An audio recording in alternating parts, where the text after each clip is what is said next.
A pleasant good day to one and all. My message today is entitled The Cross versus the New Age. My scripture reference is taken from 1 Corinthians 1, verse 18 to 31. Old gods never die. They just come back in new clothing. The so-called old gods Paul dealt with in his day are back. I simply call them the New Age gods. What am I driving at? Look at this text and note the following. First, the reality of the crisis. Paul was dealing with a real crisis in his day. We are dealing with a real crisis in our day. What do we mean by the New Age? Who are they? A. Relativists. Everything is relative. We call it moral relativism. These claim there is no ultimate truth. B. Rulers. They believe in individual self-rule. Each person is God. We should have the freedom to live whatever lifestyle one desires. There is no moral absolutes. C. Redemptionists. They say that the Judeo-Christian worldview is the source of most modern-day problems. These problems can be resolved only by the New Agers, with their special brand of wisdom and superior intellectual ability. The answer is not in Christianity with its emphasis on sin or salvation. They doubt God's existence, challenge Jesus' deity, and question the necessity of the new birth. What is wrong with the New Age thought? It is diametrically opposed to the way of the cross. It is opposite of God's wisdom. It is man's philosophy versus God's theology.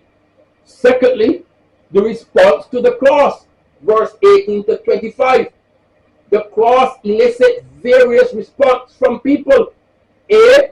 Some stumble, verse 23. To the Jews, the cross was foolish. It was a rock of offense. It was scandalous and offensive. It was a glaring weakness. To the New Agers, the cross is offensive because it destroys self-rule and slays human pride. What does a man dying on the cross so many years ago have to do with me? Why do I need a savior if I'm my own God and I'm good enough to get to heaven on my own?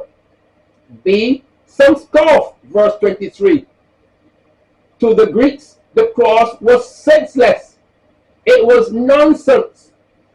These were sophisticated people who prided themselves on wisdom, yet with all their great minds, they hadn't found God. Why? God is not found by human speculation, but by divine revelation. You don't smart your way into heaven. See, some are saved. Are we to denounce intellectualism? By no means. Paul was an intellectual, but he was smart enough to stick to the cross. See, verse 18. The cross is a picture not of God's weakness, but of his power. It is not a sign of his foolishness, but of his wisdom. It's the only way to reconciliation. Make note of Paul's question in verse 20. Thirdly, the reminder to the Corinthians, verse 26-31. A. Consider the Christians. Paul reminded them of their transformation. The best argument for Christianity is a Christian. B. Consider the cause. Verse 27-30.